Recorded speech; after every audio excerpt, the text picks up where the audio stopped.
I promised to transfer schools with my childhood friend who was being bullied, but she changed her mind the day before the paperwork was finalized. Her friend teased, "Wow, you're something else, pretending to be bullied all this time just to trick Joaquin into leaving with you. He's your childhood sweetheart. Aren't you worried about letting him go to a strange new school all alone?"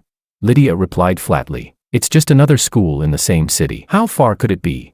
I'm tired of him sticking to me all the time. This works out perfectly." That day, I stood outside the door for a long time, then finally turned away. On the transfer application, I crossed out Third High School of City C and replaced it with the foreign school my parents wanted me to attend. Everyone forgot, between her and me, there had always been a gap as wide as the clouds and the mud. Chapter 1. The moment I heard the truth, my heart trembled violently. For the past month, Lydia had been beaten, framed, and humiliated countless times. I tried my best to protect her, but I couldn't always be there in time. Finally, when I couldn't stand it anymore, I suggested she transfer schools. At that time, Lydia had just been doused with ice water. Her delicate face was pale and pitiful. She grabbed my hand helplessly. "Joaquin, I'm scared. I don't dare go to a strange place alone." Lydia and I had been childhood friends since kindergarten, always going to and from school together for over 10 years. And deep down, I'd quietly fallen for her. So I blurted out without thinking, "Don't be afraid. Wherever you go, I'll go with you." But only now did I realize, all of it had been an elaborate act to get rid of me. I couldn't help but wonder, did Lydia really hate me that much? Inside the private room, voices continued. "Joaquin really is hopelessly devoted to you. Aren't you afraid he'll fall for someone else once he's at another school?" "Him?" Lydia let out a mocking laugh, as if she'd just heard the most ridiculous joke in the world. "He stopped a whole group fight for me. Even when he got beaten black and blue, he didn't back down once. You think he'll suddenly stop liking me?" Someone muttered, "But what if? Joaquin doesn't seem like someone to mess with." Lydia's tone turned lazy. "There are plenty of pretty girls at First High. Have you ever seen him look at anyone else?" Her voice carried a trace of disdain. "All he ever does is follow me around. He's even clingier than a loyal puppy." The room erupted into sharp laughter, each sound like a slap across my face. I wanted to leave, but my feet felt rooted to the ground. I listened, and hurt. Someone clicked their tongue in amusement. "First time I've seen someone personally push away a guy who adores her." "Respect, girl. But if you don't like Joaquin following you around, why not just tell him directly? He doesn't seem the type to pester anyone." Lydia made a small sound of annoyance. "Joaquin's too overbearing. If I told him outright, it wouldn't be that easy to make him go." Then her tone shifted. "Besides, Oliver feels insecure whenever he sees Joaquin. He only feels better when I'm with him. For Oliver's sake, I had to do it this way. Joaquin will just have to be wronged for a while." The room fell silent for a second, then everyone understood. By the timing, Lydia had started pretending to be bullied just a week after Oliver transferred to First High. Someone laughed and said, "Damn, girl, you move fast. The new little puppy-faced boy just arrived and you already have your eyes on him." But Oliver is adorable, gentle, delicate. Any woman would be drawn to him. Unlike Joaquin, cold and distant all the time. He might be handsome, but that icy attitude ruins it. Their comments about me rose and fell like waves, crashing over and over again. And Lydia, the girl I had secretly loved for years, didn't stop them. She didn't deny anything. Sometimes, she even agreed. Standing outside the door, my heart sank deep into a dark abyss, empty, suffocating, and heavy with pain. For a moment, I wanted to fling the door open and demand answers. Ask her why she deceived me. Ask if she felt even a shred of guilt when I got beaten protecting her. Ask if she'd ever thought about our 10 years of shared memories. But then my mother's words echoed in my ears, "Don't do unnecessary things. People don't rot overnight." I turned around and walked away from that room. Chapter 2. The pain came quietly, in fine, piercing threads, delayed but deep. At first, I didn't think I'd feel this heartbroken. Being betrayed by a friend, well, that's something people eventually move past. But the one who crossed that line of friendship first was Lydia. The day we decided to transfer schools together, she dragged me to a bar to celebrate our so-called freedom. Under dim, hazy lights, I looked at the girl I'd secretly loved for years. My mind drifted. So when she leaned in and kissed me, I didn't push her away. All the feelings I had buried for so long erupted in that instant, wild and unstoppable. Unable to restrain myself, I asked softly, "Lydia, what are we now?" Lydia smiled indulgently and kissed my forehead again. "Silly, what else could we be?" The private room burst into cheers, loud and warm, just like the rush of emotion flooding through me. I never imagined that only 2 days later, I would hear Lydia herself shatter my illusion. I laughed, but the tears came on their own, slipping down uncontrollably. So that vague, teasing answer of hers back then was just part of the act to drive me away faster for Oliver's sake, wasn't it? The wind chime in my bedroom swayed and jingled softly, drying my tears bit by bit. My broken heart began to piece itself back together. Lydia Lin was wrong about one thing. She might be the illegitimate daughter of the Lin family. But I am the sole heir of the Chan family. We were never meant to be close, because we don't belong together. The transfer form in my hand was soaked with my tears, the ink bleeding and smudged, looking as dirty as I felt. But that's fine. If one sheet gets ruined, I can always replace it with a clean one. The Chan family never runs out of replacements. I printed a new application. When I reached the Section 4 transfer destination, I paused and called my mother. Mom, that school abroad you mentioned, which high school was it again? Yes. I'll go alone. The wind chime rang again, crisp and clear, as if celebrating with me. I closed my eyes. This time, the face before me wasn't Lydia's. It was another woman, one who resembled Lydia slightly, but was softer, gentler, and far more genuine. She smiled at me the same way she had 2 years ago, with calm certainty in her voice. Joaquin, one day, you'll give up on Lydia and choose me. Back then, I thought she was joking. Now, I whispered in my heart, Lydia, I really don't want you anymore. When I finished filling out the new form, I exhaled deeply. For the first time, my heart felt calm. Then, someone knocked on the door. I froze. This house had always been mine alone. The only person who knew the passcode was. I opened the door. As expected, it was Lydia. Her voice was as soft as ever. Joaquin, you haven't come to say goodbye to everyone. I was worried about you. I forced my tone to stay even. My stomach doesn't feel well. I'll skip it. Just as I was about to end the conversation, something in the corner of my eye caught my attention. A thin, fragile figure standing beside Lydia. Oliver. The moment our eyes met, he flinched. Lydia watched his every move closely, then immediately drew him into her arms as if to shelter him. Joaquin, you scared Oliver, she said. There it was again. Oliver always put on that fragile act, like I was some irredeemable villain who bullied him. But I hadn't done anything. My expression turned cold. I told you, I don't like people coming to my house. Lydia frowned slightly, displeased. Oliver isn't an outsider, and he only came because he's worried about you. Before I could protest, Oliver's eyes reddened. Joaquin, I'm sorry. I know you've always looked down on me, but I do shower every day. He looked so aggrieved as he added, I won't make your house dirty. At Lydia's words, she knitted her brows and looked at me with disapproval. Joaquin, Oliver's just from a poor family, but he's not as terrible as you imagine. You treating him like that really disappoints me. Oliver tugged Lydia's sleeve cautiously, forgiving and understanding. Lydia, it's okay. Don't fight with Joaquin. He sniffed and offered a small, wrong but stubborn smile. After all, Joaquin said you two are childhood friends.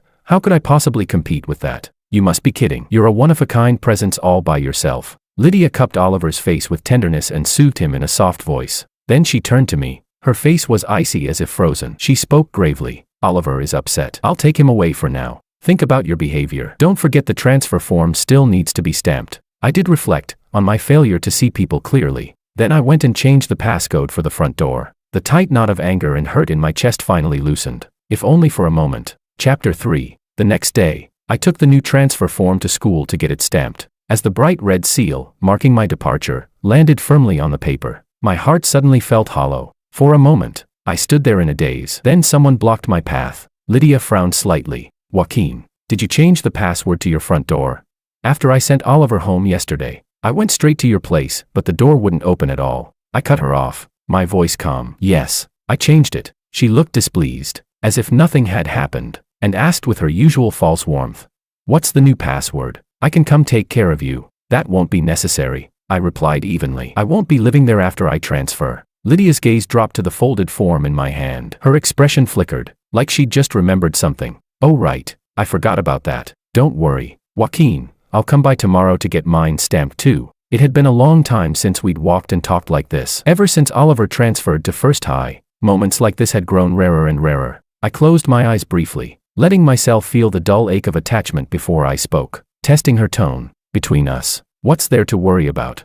Lydia stayed silent for a long moment. Then suddenly, she said, Joaquin, actually Before she could finish, Oliver appeared behind her, his arms full of notebooks. Lydia, you said you'd help me study. Why'd you disappear? He handed her the notebooks, smiling playfully. I saw your tutoring plan already goes 2 months ahead, so I brought the study materials that match. He winked. You don't mind me peeking, do you? How could I? Lydia forced a smile, stealing a nervous glance at me, but when she saw I didn't react at all, disappointment flashed across her face. So, while you were pushing me away, you were already making plans for a future with someone else. a future that never once included me. I forced myself to stay composed, though the bitterness inside spread like strong wine, slow, burning, endless. I clenched my palm hard, grounding myself. You two talk. I'll head out first. Oliver turned as if he'd just noticed me, pretending to be startled. J. Joaquin, are you upset because Lydia's been studying with me? But I come from a poor family. I don't have the resources you do. His voice broke again, pitiful as ever. I didn't want to keep playing along with his performance. My tone turned cold. Move. Whatever hint of guilt Lydia had in her eyes vanished. She grabbed my wrist, anger flaring. Joaquin, what kind of attitude is that? Without warning, she yanked me toward Oliver and shouted, apologize to him.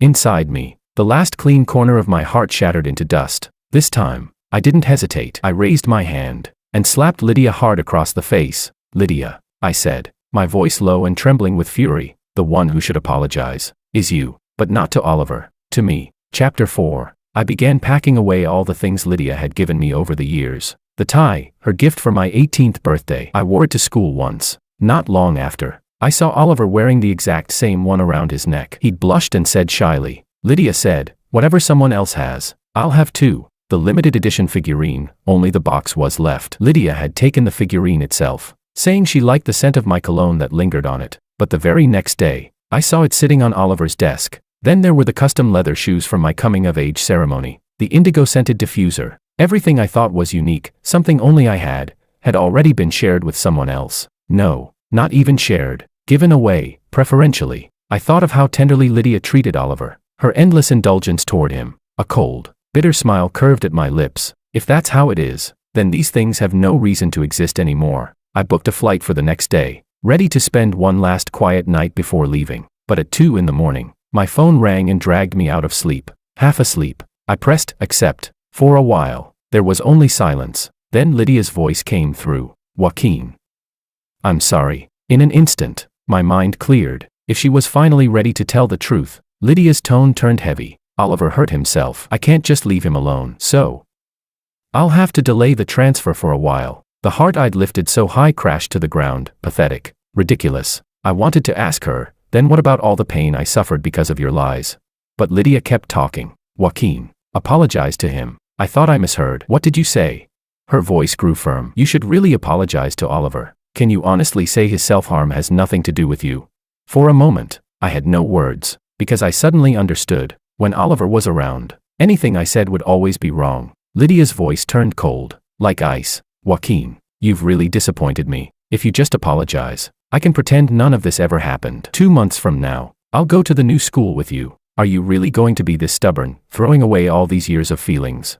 I heard the threat buried in her words, but there was no longer any bitterness left in me, only exhaustion and disgust. I hung up cleanly, blocked her, deleted her number. For the first time, I was truly looking forward to tomorrow's flight. When I landed abroad, the foreign scenery felt like a breath of fresh air. Someone reached for my suitcase. I looked up and met the gaze of the real daughter of the Lin family. Joaquin, she greeted with a small smile. Long time no see. I reached out my hand, returning her smile. Long time no see, Bianca. Before we could say more, my phone rang again. I glanced at the screen. It was one of Lydia's friends. Puzzled, I answered. Lydia's voice came through the line, faintly anxious. Joaquin, which class at Third High did you transfer into?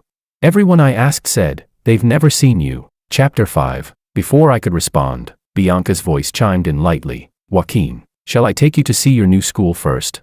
She looked innocent, as if she were simply being kind-hearted. Lydia's voice suddenly rose on the other end of the call. Joaquin, you're with Bianca. Where are you right now? I held the phone a little farther from my ear, realizing for the first time how shrill Lydia's voice could sound. Where I am, I said coolly, has nothing to do with you. It was as if she didn't hear me at all. Her voice trembled with disbelief. You went to Bianca, just to spite me. To make me angry. You'd even go find that kind of woman. Her words grew uglier with each sentence until I couldn't stand it anymore. Enough, I snapped. Drawing a deep breath, I said firmly, Lydia, the only person who's truly disgraceful is you. That sentence. I finally returned to her. Don't call me again. Whatever we had, it ends here. I hung up, blocked her number, deleted it for good. The world went quiet. Sorry you had to hear that, I said to Bianca, my tone softening, but Bianca only smiled faintly. Then make it up to me with dinner.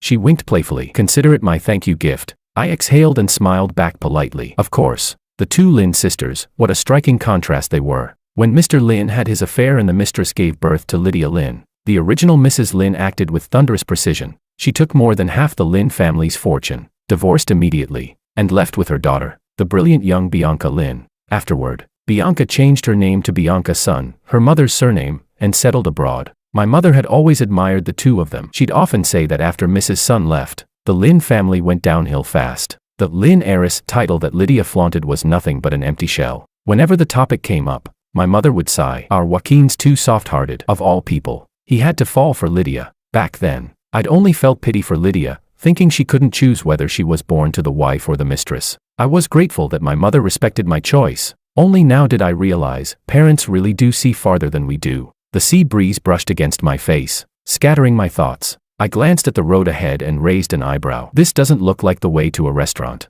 Bianca laughed. Under orders from Aunt Chan, please forgive me, Mr. Joaquin Chan. I chuckled, turning my gaze toward the sunset glowing over the avenue. Sure enough, the car stopped in front of a villa, quiet, elegant, and expensive. The so-called new school transfer was mostly for show. Bianca and I had both been raised as heirs from a young age. It didn't take long before we each started receiving invitations from the business world. That evening, I wore the black suit my mother had chosen, champagne glass in hand, mingling politely with the guests, until I saw Bianca. She wore a custom gown, elegant and understated, except for the single violet bloom at her shoulder, which shone vividly against the soft lighting. The people around us tactfully drifted away. I sighed helplessly. Guess neither of us can complain. We're both just doing what's expected. That dinner somehow turned, under the easy words of my mother and Mrs. Sun, into what they called our engagement banquet. We weren't children anymore. Far from naive, Bianca and I simply exchanged knowing smiles and treated it like one of our mother's playful schemes. What we didn't realize was just how serious they were about binding our families together. When my mother gave me a limited edition wristwatch, Bianca soon received the matching women's version from Mrs. Sun,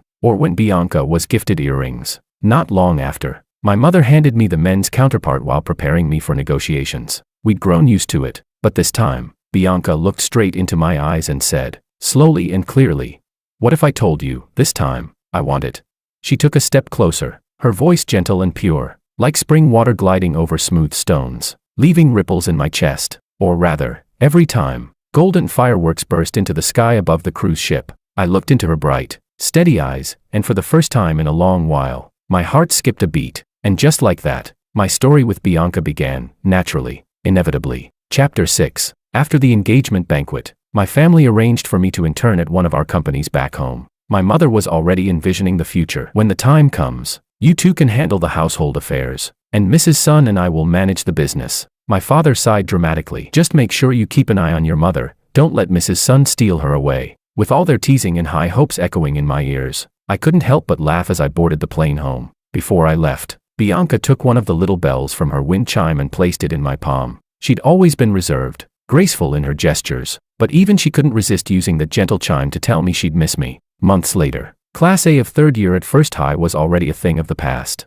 When my friends back home sent me the graduation photo, one without me, I felt strangely detached, as if it belonged to another lifetime. In the picture, Lydia and Oliver stood side by side. They actually looked rather well matched. I scanned their smiling faces. There was no ache left in me. One of my friends sounded irritated. When you left, we all felt bad. But looking back, it's a good thing you did. You've got no idea, Oliver's been acting like he owns the place, hiding behind Lydia's protection. After you left, he started spreading rumors about you. We tried clearing things up, but there was too much of it. And Lydia, that useless girl, kept defending him blindly. I mean, strangers might not know better, but she, after 10 years of friendship, still sided with him. I sighed and typed back, maybe in her mind, I've never been a good person, then frowned slightly. I remember Oliver never used to be this bold. My friend jumped on the chance to vent and sent me a flood of screenshots. See for yourself. They were all from Oliver's social posts. The first one read, "Luckily, because of you, my coming-of-age ceremony wasn't as pitiful as everyone else's." 2 photos accompanied it. In one, Lydia was kneeling to tie his leather shoes with tender focus. In the other, a supposed class photo captured me in the corner, sweaty and exhausted. I remembered that day. I'd been busy running the ceremony as part of the student council. Oliver must have gone out of his way to catch me looking disheveled. The second post, she told me to forgive her helplessness. Next time, she'll give me a new figurine. My girl, I'd never blame you for that arrogant, overbearing person. The photo showed a familiar limited edition figurine, missing the exclusive packaging that had once been mine. The third post, her restraint is her greatest charm. My girl, after exams, please stop letting the indigo diffuser put you to sleep. The picture captured the corner of that very same indigo-colored diffuser. I scrolled through them with growing disbelief, until the last post made my finger freeze mid-swipe. Now, I belong entirely to you. The attached photo, a blood-stained bedsheet. A message popped up from my friend. He's been bad-mouthing you on social media for ages, making you out to be the third wheel. Like he and Lydia had something going on all along. Didn't expect you not to care at all. Ha ha ha. I smiled faintly. It wasn't exactly a lie. Lydia had just wanted the double satisfaction of being adored by both of us. After graduation, he even drugged her. That caught my attention. He went that far. Yeah, my friend replied angrily. It caused a huge scene. Now that he's got a legitimate claim, Oliver's been strutting around like he owns her. Still, posting a bedsheet photo. That's seriously low. I bet Lydia regrets it now. I typed back calmly. Thanks for clearing my name. Don't worry, if anything like this happens again, I'll let my lawyer handle it. We chatted idly for a while longer before my friend sent one last message. It's good you've really moved on. Lydia's not worth it. I stared at the screen for a moment, then replied simply, yeah. There was truly nothing left to feel. The girl I had once loved so deeply was now just another passing topic in small talk. Time, indeed, heals everything. Chapter 7. The company's headquarters was in the same city, so I decided to drive home to pick up some files. My mother had bought me a small villa with a garden, so you'll live comfortably, she'd said. I unlocked the gate, but before I could enter, something made me freeze. Someone was sitting in the hallway by the door. She turned her head, and I was met with a pair of red, swollen eyes. My brows knitted. Lydia, how did you get in here? Then I noticed her knees, bruised and scraped. You climbed over the gate to get in, I said sharply. What's wrong with you? She stared at me without speaking for a long time, then suddenly murmured, Joaquin, you've lost weight. I didn't understand what she was trying to do with that absurd greeting, so I turned to leave. But she lunged forward and threw her arms around me, so tight it felt like she wanted to crush my bones. Fortunately, my training wasn't for show. I pried her off immediately and wiped my arm in disgust. Lydia, have some self-respect. She laughed bitterly. You're telling me to have self-respect, Joaquin. You and Bianca, don't tell me you didn't do everything already. What right do you have to lecture me? Her voice cracked, rising into a near scream. Do you even know how long I searched for you? I was going insane. I slapped her, hard, without hesitation. Watch your mouth. I looked at her, still trying to cling to me, and exhaled slowly. I went abroad. Lydia, isn't that exactly what you wanted? You faked being bullied. Let me take the beatings and humiliation for you. What? The plan worked and now you're not happy.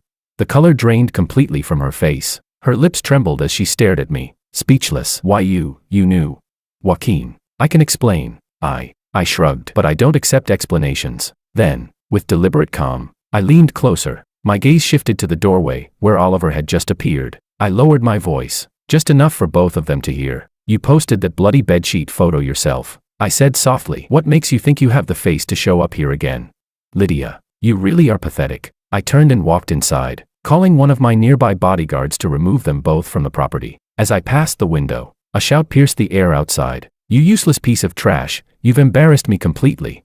A sharp slap followed, loud even through the soundproof glass. Out of the corner of my eye, I saw Oliver clutching his cheek, crying. I pulled the curtains closed and sent Bianca my routine message. Busy right now. Miss you. Chapter 8. The next time I saw Lydia was at a welcome dinner my friends had arranged for me. We were all adults now, and conversations in our circle had shifted naturally toward business, partnerships, and investments. The lights were soft, the wine pleasantly sweet, the atmosphere surprisingly comfortable. I ended up staying longer than planned, until an uninvited guest walked in. The room went oddly silent for a moment. One of my friends tugged lightly at my sleeve and whispered, Joaquin. No one invited her. I nodded. I already knew. My friend sighed in relief, then muttered with thinly veiled disdain. That pair's like a bad smell in our circle now. The family's gone downhill, and their behavior's even worse. Especially Oliver, he treats Lydia like some prized possession. Paranoid about every man who looks at her. I tilted my head slightly. Sure enough, Oliver followed right behind Lydia.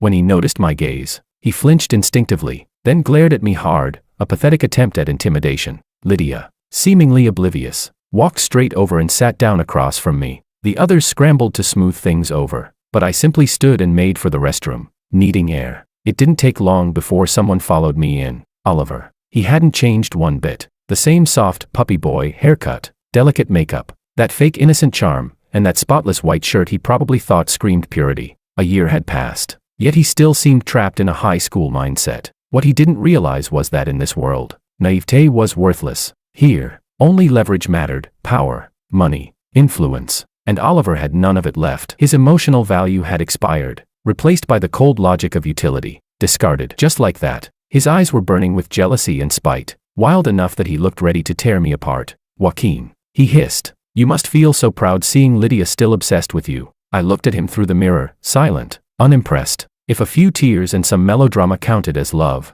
then his idea of devotion was truly twisted. Something flickered in his expression, then, disturbingly, he smirked. But you don't know, do you? Your little transfer back in high school, Lydia planned that. She wanted me to stop seeing you, so she set you up. She was never bullied at all, and you got beaten up trying to protect her. Ha ha ha.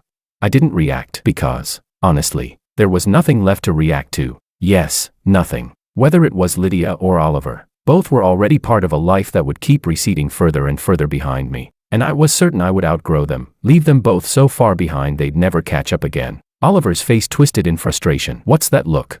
Why aren't you angry? What are you so damn superior about? What gives you the right to act so high and mighty? Just because your family's rich, you're nothing but a spoiled waste who couldn't even keep a woman. His voice rose, trembling with fury, and he lifted his arm as if to strike me. But before his hand could land, someone grabbed his wrist midair and flung him aside. Bianca stepped in front of me, tall and composed, her tone as cold as her expression. For insulting and attempting to assault my fiancé, she said evenly, I've recorded everything. You can explain yourself at the police station. She turned slightly, eyes sharp as glass. Whatever you have to say it there. I couldn't help it, a quiet laugh escaped me. She had clearly dressed carefully for the evening, her outfit matching mine down to the subtle details, the cufflinks, the tones of black and silver, childish but endearingly so. The police arrived quickly, sirens echoing faintly outside the building. When I didn't return for some time, my friends came to check on me, just in time to see Oliver being shoved into the back of the police car. He thrashed and screamed, his voice hoarse. Who do you think you are? My wife is Lydia Lynn, the only daughter of the Lynn family. Let me go. I need to see my wife.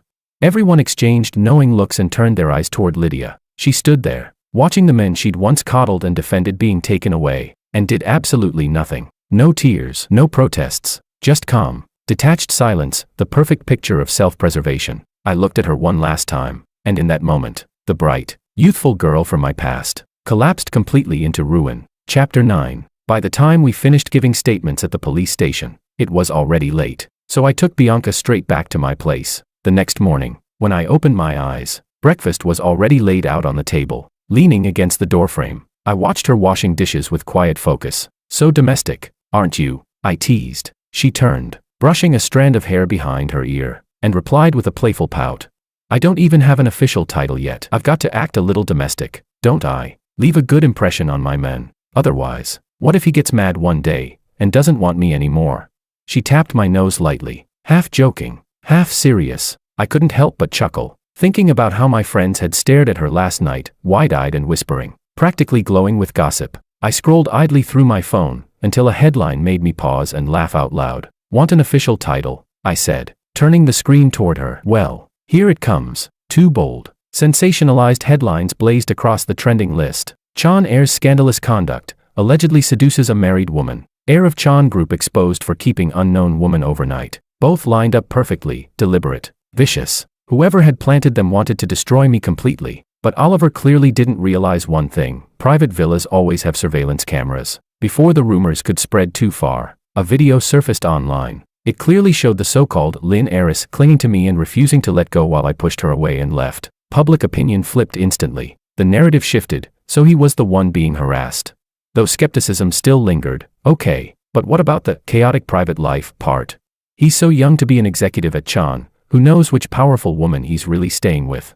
Bianca, meanwhile, was furiously trying to verify and register an official social media account. Her expression so serious it made me laugh. There's no rush, I said, amused. As she fumbled through security codes, ignoring me, she leaned over, pressed a quick kiss to my forehead, and said softly, "You shouldn't have to be smeared by anyone's words." A notification chimed. Ding. You've been followed by Bianca. I glanced down. Oh, verified account, official seal and everything. Seconds later, her new account posted its first public statement. Hello everyone. On behalf of the Sun Group, I'd like to thank our company's future boss for giving me shelter last night. At Joaquin. The internet froze for a moment, and then exploded. Bianca looked up at me, eyes wide, face the picture of innocence. I sighed, and leaned down to kiss her lips. Chapter 10. The alliance between Chan Group and Sun Group advanced steadily. 3 years later, Bianca Sun and I were married. The wedding took place in a quaint, old European town, a place where every house had colorful wind chimes hanging by the windows. When the wind passed, they rang with soft, clear notes, like the sound of countless sincere blessings. As the ceremony drew to a close, someone handed me a gift. No name was written on the card, but the Lin family's seal was unmistakable. After Bianca officially took over the Sun Group, she had launched a full-scale corporate assault on the Lin family. If the Lins had already been a collapsing mansion after Sun Madam's departure, then under Bianca's hands, what remained was nothing more than rubble and dust. The family that betrayed her mother, Bianca would never forgive them, and I had no hesitation in helping her. In fact, I was even harsher. By now, the Lin name no longer carried any weight in our circles, and those who had once betrayed me, I would not forgive either. So when I received Lydia's congratulatory gift, I was genuinely surprised. Opening the box, I found an exquisite purple diamond ring, radiant, breathtaking, and hauntingly familiar. A forgotten memory from when I was 18 suddenly resurfaced. It was after a mock exam, when I had stayed behind to go over Lydia's mistakes with her. Back then, my whole world revolved around her. I was explaining problems, but in my head, I was dreaming of a future that had her in it, and she wasn't paying much attention either. Her gaze lingered on me, soft and sincere, not yet tainted by pretense. Joaquin, she'd asked quietly, what kind of ring do you like? The question was far too early for our age, and we both flushed bright red. After a moment, I managed to answer in a low voice. Purple. I've always liked purple. Lydia had smiled faintly. I'll remember that. The cicadas were singing in the background, that lazy summer hum, and for a fleeting second, I thought about eternity. Bianca's voice snapped me back to the present. Her company's already in ruins, and she still sent a purple diamond. Must have emptied the last of her savings. It was rare for Bianca to sound so cutting. I chuckled, watching her face cloud over with that quiet possessiveness. Donate it, I said lightly. The ring slipped easily from my fingers into hers, because the truth was, the purple wind chime had come to me long before the ring ever did. Back when Bianca was 16, still a little awkward, still untouched by the business world, she had returned home briefly to assist her mother with some affairs. By chance, she visited the Lin estate and saw the boy who lived next door. By chance, she overheard his mother saying fondly, "Our Joaquin loves the color purple, doesn't he?" And by chance, she had smiled and thought, "That's perfect. Purple is elegant, it's my favorite color too." So, on a whim, Bianca had stayed 2 extra days. She'd even sent for a purple wind chime from overseas. In those 2 days, she witnessed everything. How the Lin family's illegitimate daughter deliberately hurt herself to gain sympathy. How that same boy, kind and naive, grew increasingly protective of her. And in Bianca's heart, a small, fierce seed called envy began to take root. The day she left, she impulsively went to knock on the boy's door and gave him the wind chime. She couldn't hold herself back and ended up saying something rude. 16-year-old Joaquin just stood there, not angry at all. He only said softly, "Have a safe journey." Later, life was calm and clear, no regrets in this lifetime.